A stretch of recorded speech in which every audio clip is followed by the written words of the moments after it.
Bonjour, j'espère que vous allez bien. Aujourd'hui, nous allons faire un peu de conjugaison et nous allons parler du conditionnel présent. Mais avant d'aller au conditionnel présent, nous allons d'abord corriger l'activité de mobilisation que je vous ai donnée dans la séance précédente.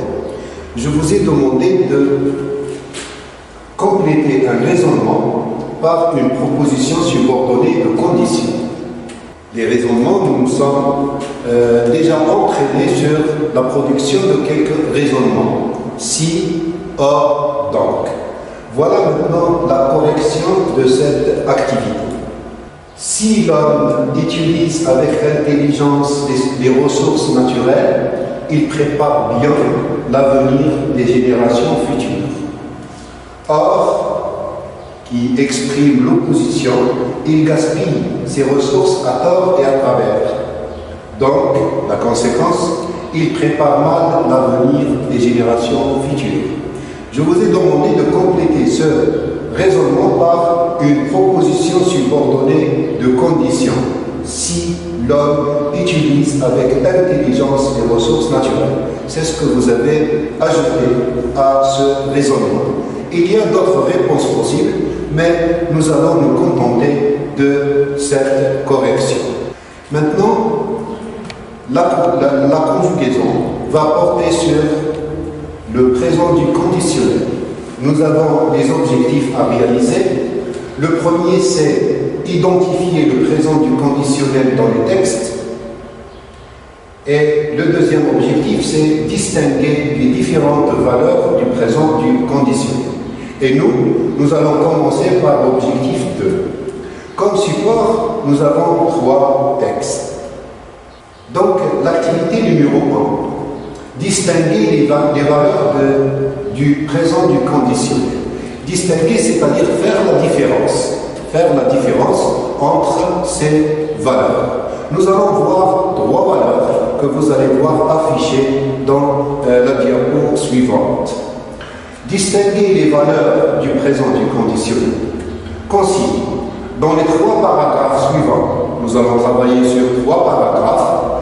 Le conditionnel présent exprime une valeur précise. Valeur, c'est-à-dire le sens.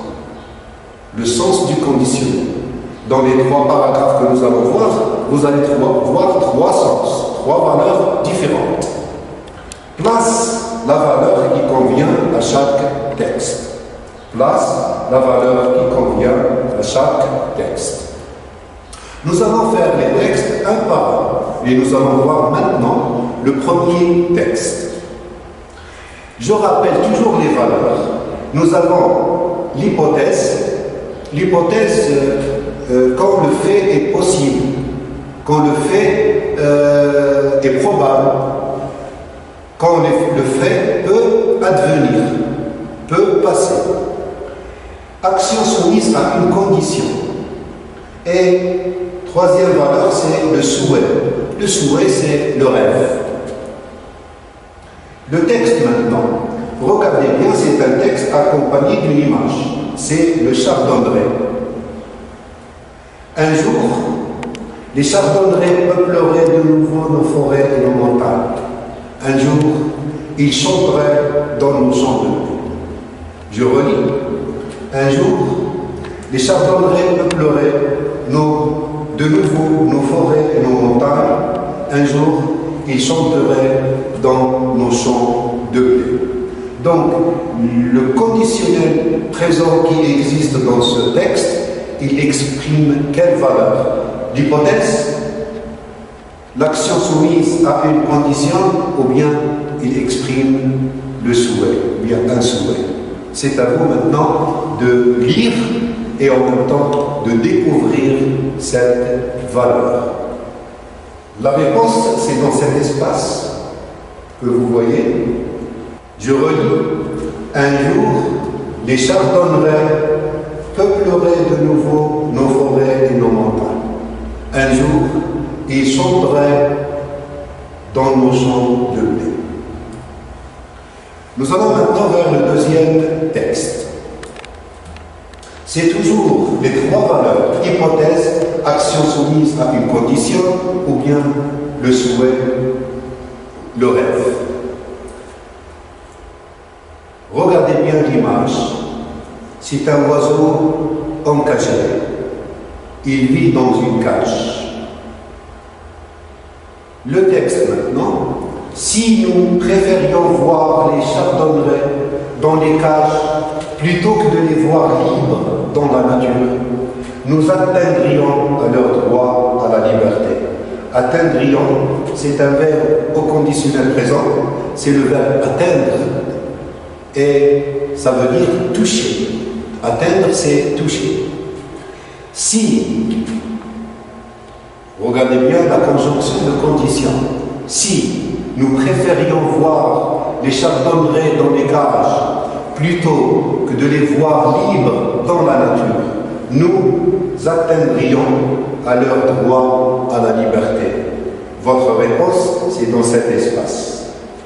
Vous allez choisir l'une de ces trois valeurs. Troisième texte maintenant.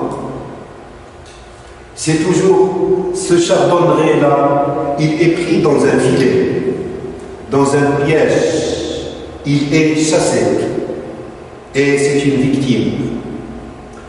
Au cas où la chasse des oiseaux chanteurs continuerait à ce rythme, cela provoquerait des équilibres dans les écosystèmes. Les oiseaux chanteurs comme le chardonneret, les oiseaux qui chantent, le chardonneret, le pinson, le serin, le rossignol, et au cas où c'est une expression de condition, c'est une expression de condition. Donc le conditionnel dans ce texte exprime l'une de ces trois valeurs, ou bien l'hypothèse, ou bien l'action soumise à une condition, ou bien le souhait. C'est à vous de trouver la bonne valeur et de la placer dans cet espace que vous voyez là.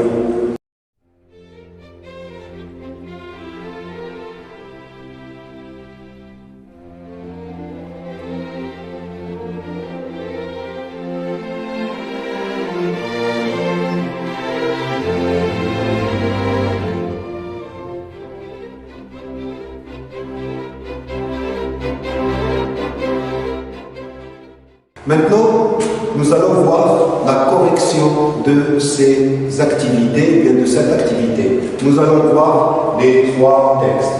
Pour le texte 1, un jour, les chardonnerets peupleraient de nouveau nos forêts et nos montagnes.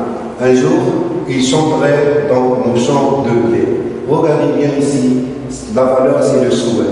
En rêve justement, nous sommes dans une campagne de sensibilisation en faveur de l'environnement, en faveur des animaux menacés, en faveur des plantes menacées. Et nous avons tous ce rêve-là, voir nos montagnes, nos forêts, nos jardins peuplés par ces oiseaux-là, ces oiseaux qui chantent et qui apportent beaucoup de bonheur, beaucoup de joie. Donc c'est le souhait. On rêve ici, on parle d'un rêve. Dans le deuxième texte, le texte commence par si. Si nous préférions voir les chardonnerets dans les cages plutôt que de les voir libres dans la nature, nous atteindrions à leur droit à la liberté. Vous voyez donc, la phrase commence par si, donc action soumise à une condition. Le fait ici, nous atteindrions à leur droit à la liberté est soumis à la condition si nous préférions voir les chardonnerets jusqu'à la fin. Donc, c'est une action soumise à une condition. Pour le troisième texte, au cas où, c'est une expression de condition, au cas où la chasse des oiseaux chanteurs continuerait à ce rythme, cela provoquerait des déséquilibres dans les écosystèmes. C'est une hypothèse. C'est quelque chose de possible, c'est quelque chose qui peut arriver. Donc, c'est une hypothèse. Voilà maintenant les trois valeurs et les trois textes. Texte 1, c'est le conditionnel présent exprime le souhait. Texte 2, le conditionnel présent exprime une action soumise à une condition. Et le texte 3, il exprime le conditionnel. Ce mode exprime une hypothèse. Voilà maintenant la correction de l'activité 1 dans notre séance de conjugaison. Voilà. Maintenant, nous allons voir une autre activité. C'est une activité qui porte sur la morphologie. Comment on conjugue le conditionnel présent, comment on forme sa terminaison et comment on l'écrit correctement dans nos productions écrites et dans nos productions orales. On va commencer par un petit principe, une petite règle que vous connaissez. Je conjugue d'abord le verbe au futur simple, puis j'ajoute les terminaisons de l'imparfait, de l'indicatif. Je vous donne un exemple. La chasse excessive des animaux provoquera leur disparition. Remarquez bien le temps du verbe provoquer. Certainement, vous avez remarqué qu'il est conjugué au futur simple. Ra, R-A. Maintenant, ce futur simple, je vais le transformer au conditionnel présent. Qu'est-ce que je vais faire? Je prends le verbe provoquera et j'ajoute la terminaison de l'imparfait. R-A-I-T. C'est souligné. R-A-I-T. La chasse excessive des animaux provoquerait leur disparition. Et vous voyez bien, futur simple plus AIT, terminaison de l'imparfait, ça nous donne quoi? Le conditionnel présent. Nous allons maintenant nous entraîner. Nous allons faire un peu de conjugaison. Mais nous allons conjuguer uniquement avec la troisième personne du singulier et avec la troisième personne du pluriel. Voilà l'activité. Transformer du futur simple au conditionnel présent. C'est-à-dire, vous allez d'abord conjuguer au futur simple et ensuite vous allez transformer ce futur simple au conditionnel présent. La consigne. Voici une liste de verbes exprimant un rapport de cause-conséquence. Les verbes que vous allez voir, c'est des verbes qui expriment un rapport de cause-conséquence. Et c'est des verbes que vous pouvez utiliser dans la production écrite que vous allez faire à la fin de la séquence. Conjugue ces verbes à la troisième personne du singulier et du pluriel, au futur simple et au conditionnel présent. La durée de cette activité, c'est 8 minutes. Prenez la consigne. Voici une liste de verbes exprimant un rapport de cause-conséquence ou bien un rapport de cause à effet. Conjugue ces verbes à la troisième personne du singulier et à la troisième personne du pluriel, au conditionnel, au futur simple, puis au conditionnel présent. La durée, c'est 8 minutes. Voilà les verbes. Nous avons 3 colonnes. Verbe, futur simple, conditionnel présent. Les verbes sont les suivants. Permettre, verbe, troisième groupe. Contribuer, causer, provoquer, être bénéfique à, avoir des conséquences. J'ajoute S, j'ai oublié S, j'ajoute S. Conséquences. Détruire, nuire et protéger. Détruire, nuire, protéger. Maintenant, le futur simple, c'est il ou bien elle. Vous voyez, le conditionnel présent, c'est avec il ou bien elle. C'est la troisième personne du singulier.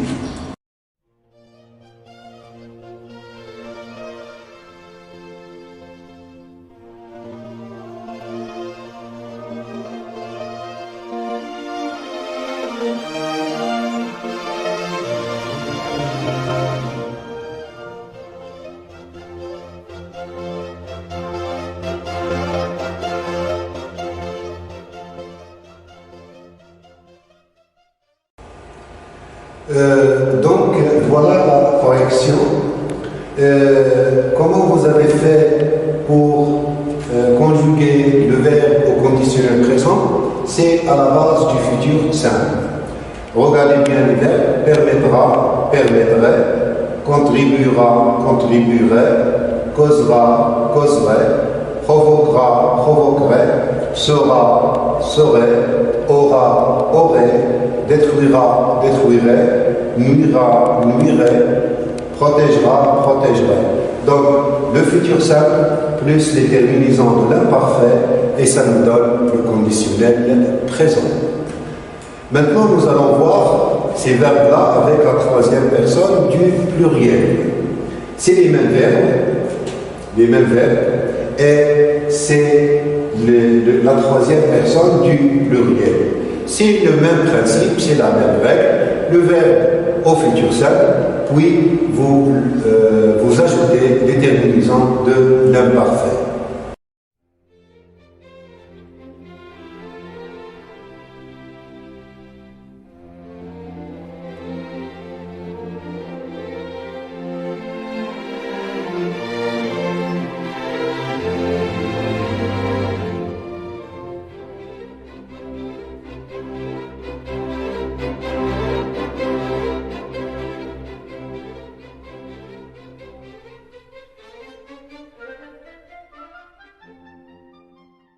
La correction maintenant, regardez bien, avec il, c'est R-O-N-T.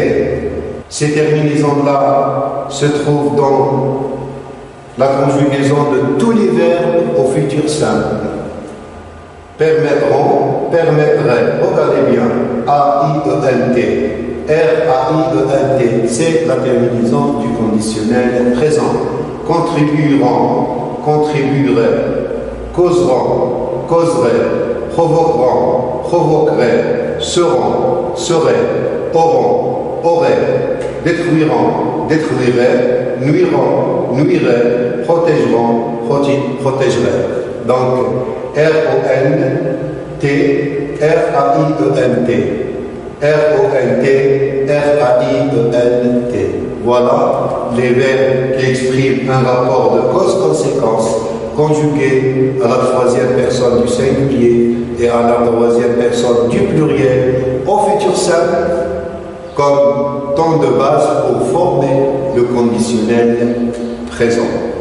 Voilà, maintenant nous allons voir d'autres verbes, mais cette fois-ci nous allons voir des verbes pronominaux.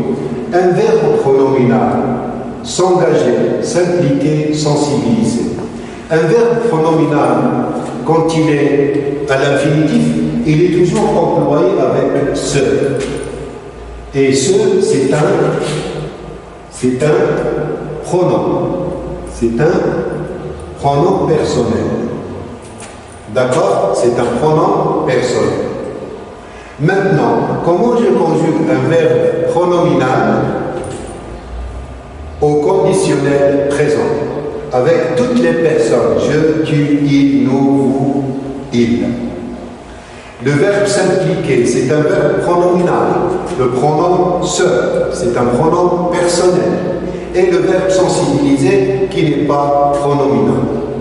Nous allons voir la correction après avoir fait l'activité.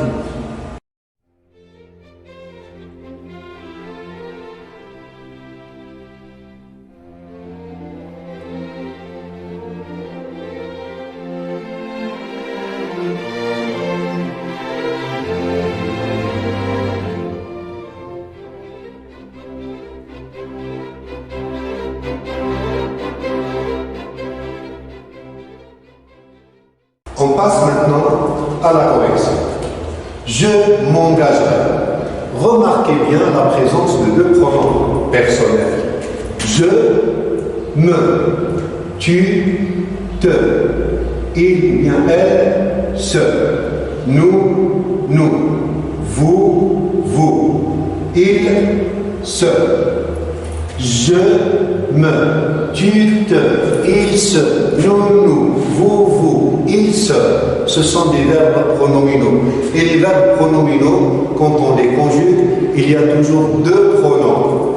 Je, c'est un pronom. Me, c'est un pronom. Tu, c'est un pronom. Te, c'est un pronom. C'est pour cette raison qu'on dit verbe pronominal. Les terminaisons, c'est toujours le même. Le verbe au futur simple plus la terminaison de l'imparfait. Je m'engagerai, R-A-I-S. Tu t'engagerais, R-A-I-S. Il s'engagerait, R-A-I-T. Nous nous engagerions, R-I-O-N-S. Vous vous engageriez, R-I-E-Z. Il s'engagerait, R-I-A-N-T. Ces mêmes terminaisons, vous les trouvez avec le verbe s'impliquer. Je m'impliquerai, R-A-I-S, R-A-I-S, R-A-I-T, R-I-O-N-S, R-I-E-Z, R-A-I-E-N-T, R-A-I-E-N-T. La terminaison de l'imparfait plus le verbe au futur simple, ça nous donne le conditionnel présent. Le verbe sensibiliser, c'est un verbe du premier groupe, c'est un verbe qui n'est pas pronominal. Il y a un seul pronom, je, tu, il, etc. Donc, je sensibiliserai, et c'est les mêmes terminaisons, R-A-I-S, R-A-I-S, R-A-I-T, R-I-O-N-S, R-I-E-Z, R-A-I-E-N-T. R-A-I-E-N-T. Certainement, vous avez remarqué une petite erreur au niveau du verbe sensibiliser. C'est un verbe qui n'est pas pronominal. Et vous voyez ici, nous. Donc, on doit effacer un pronom. C'est le deuxième pronom que je dois effacer. Et nous disons, nous sensibiliserions. Voilà, un seul pronom. Le nous, je l'ai effacé. Le deuxième pronom, je l'ai effacé parce que c'est une faute, c'est une erreur. Bien. Maintenant, nous allons voir la récapitulation. Qu'est-ce que nous avons fait dans cette séance de conjugaison? Nous avons fait deux points très importants. Le conditionnel présent exprime des valeurs. Le souhait, l'hypothèse ou bien une action soumise à une condition. C'est le verbe dans la phrase ou bien dans le paragraphe ou bien dans le texte qui nous dit sa valeur. C'est d'après le sens du texte ou bien du paragraphe ou bien de la phrase que vous pouvez découvrir la valeur qu'il exprime. Et nous avons vu comme deuxième règle le conditionnel présent, quand c'est le verbe au futur simple. Je conjugue d'abord le verbe au futur simple et j'ajoute les terminaisons de l'imparfait. C'est notre séance de conjugaison, mais attention, il reste toujours quelque chose à faire. L'activité de mobilisation. L'activité de mobilisation, nous allons la faire après cette activité d'orthographe. Je vous ai promis, et je tiens toujours à mes promesses, que les difficultés concernant l'accord du participe passé employé seul ou bien avec avoir ou bien être, ces difficultés-là, on les présente sous forme d'activité dans les séances de compréhension, de vocabulaire, de conjugaison et de grammaire. Donc, aujourd'hui, qu'est-ce que nous allons voir? C'est toujours la maîtrise du participe passé, l'accord du participe passé et la consigne. Vous allez voir un texte dans lequel il y a un pronom souligné. Que remplace le pronom personnel souligné dans le texte? Souligne le participe passé et fait des remarques. Tu fais des remarques comment? Tu vas nous dire si ce participe passé, il s'accorde ou bien il ne s'accorde pas. S'il s'accorde, tu vas nous dire pourquoi il s'accorde. Tu vas argumenter, tu vas justifier. La durée de cette activité, c'est 5 minutes. Le support, c'est un support qui existe sur votre manuel scolaire. Prenez votre manuel à la page 116. Ça parle toujours des animaux en danger. D'accord? La faune, nous sommes toujours dans la thématique, la faune. Et aujourd'hui, nous parlons de la gazelle de Cuvier. La gazelle de Cuvier, c'est un animal menacé. C'est un animal en danger. Alors, j'ai choisi uniquement la première partie du texte. La gazelle de Cuvier est une espèce se situant dans l'Afrique du Nord. Cette espèce serait menacée au niveau mondial. L'Union internationale pour la conservation de la nature l'a classée comme vulnérable. Vulnérable, c'est-à-dire fragile, faible, qui ne se défend pas. Alors, le mot souligné, c'est là. Là. Qu'est-ce qu'il remplace dans le texte? Et je vous ai demandé de souligner le participe passé. Est-ce qu'il s'accorde? Est-ce qu'il ne s'accorde pas? C'est à vous de me le dire.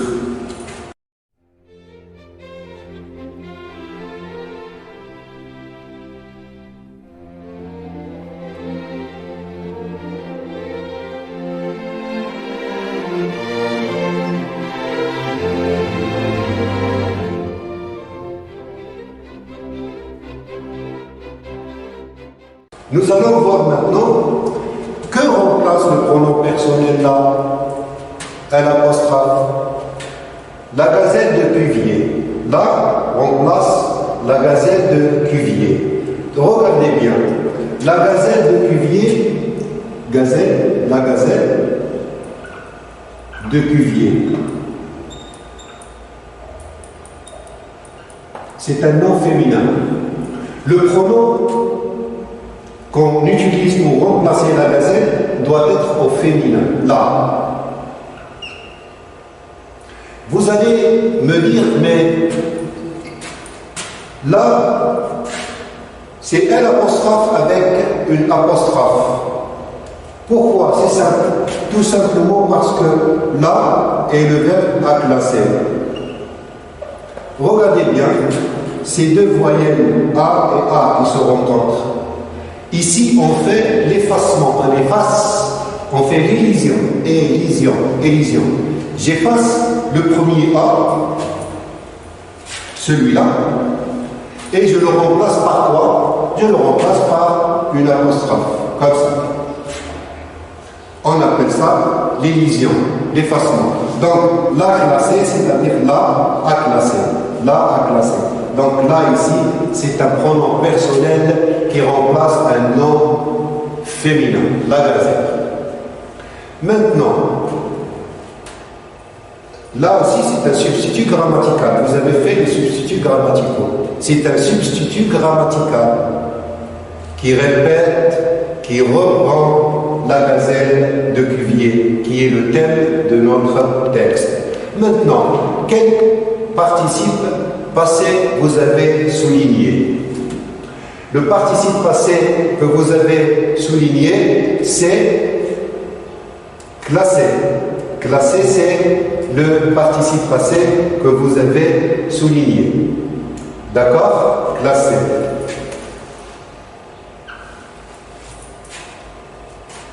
Donc, le pronom personnel, là, est un substitut grammatical. Il reprend le nom, la gazelle de Cuvier. Maintenant, la phrase. L'Union internationale pour la conservation de la nature l'a classé comme vulnérable. Là, remplace la gazelle. Classer maintenant, à classer. C'est un verbe au passé composé. Conjugué, donc le participe passé classé est employé avec l'auxiliaire d'avoir, A. Mais vous voyez que le verbe, que le participe passé classé, il s'accorde. Il y a E du féminin. Pourquoi cet accord? Pourquoi il s'accorde dans cette phrase-là? Tout simplement parce que quand le complément est placé avant le verbe composé, il s'accorde. Le participe passé s'accorde. Donc, regardez bien, ça c'est le complément d'objet direct, et ça c'est l'accord. Le participe passé s'accorde avec le complément d'objet direct. Le complément d'objet direct c'est là, et là c'est féminin. Donc, la règle, quand le complément d'objet direct est placé avant le verbe, le participe passé, même employé avec avoir, il s'accorde. Voilà la règle qu'il faut suivre. Nous avons vu maintenant le participe passé employé seul, il s'accorde. Le participe passé employé avec avoir, il ne s'accorde pas. Le participe passé employé avec avoir, il s'accorde à condition, chaque, c'est quand le complément d'objet direct est placé avant le verbe. Voilà l'activité d'orthographe que vous avez faite. Maintenant, nous allons passer à la mobilisation. Revenons au conditionnel présent. Donc, voilà notre activité de mobilisation et nous allons réfléchir ensemble. Je me pose une question à votre place. Le conditionnel présent exprime-t-il un mode ou un temps?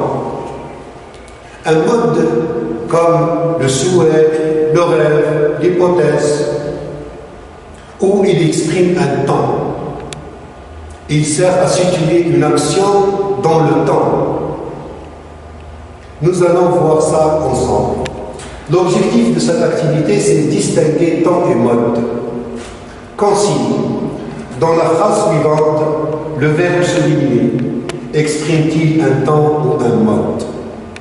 Vous allez faire des recherches dans vos livres de grammaire, vous allez faire des recherches sur Internet et vous allez trouver la réponse. D'accord? Nous allons voir maintenant cette phrase dans laquelle le verbe est souligné. La durée de cette activité, c'est 5 minutes pour recopier l'activité. Vous allez écrire cette activité sur vos cahiers.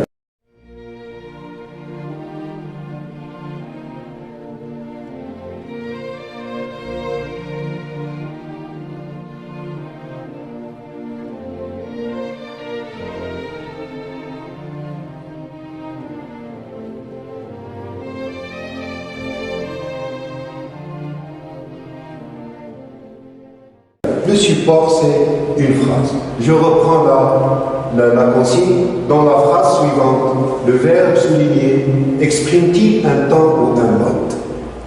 Voilà la phrase maintenant. Elle ouvrit la porte de la cage et l'a mis dans le jardin. Elle pensait qu'il reviendrait avant le coucher du soleil. Elle ouvrit la porte de la cage et l'a mis dans le jardin. Elle pensait qu'il reviendrait avant le coucher du soleil. Regardez bien le verbe souligné, c'est reviendrait. Il est au conditionnel présent. Regardez bien la terminaison, R-A-I-T, c'est le conditionnel présent. Mais est-ce qu'il exprime un temps? Est-ce qu'il exprime un mode? Moi, je n'ai pas de réponse. C'est à vous de chercher la réponse. J'attire votre attention sur les éléments suivants. Regardez bien, nous avons ici un récit. Un récit. Pourquoi un récit? Nous avons le verbe ouvrir. Le verbe ouvrir, c'est le verbe ouvrir au passé simple. Mis, c'est le verbe mettre au passé simple. Vous avez le verbe penser, il est à l'imparfait de l'indicatif. Le passé simple plus l'imparfait, c'est le récit. Il y a autre chose qu'il faut bien observer. Et ici, il s'agit d'un oiseau. La cage, vous voyez la cage, hein? La cage, elle ouvrit la porte, l'a mis dans il donc renvoie à un oiseau. Donc, dans cette phrase-là, est-ce que reviendrait, est-ce qu'il exprime un mode ou bien il exprime un temps? Voilà, chers élèves, merci pour votre attention. Je vous dis au revoir et à la séance prochaine, Inch'Allah. Bye bye.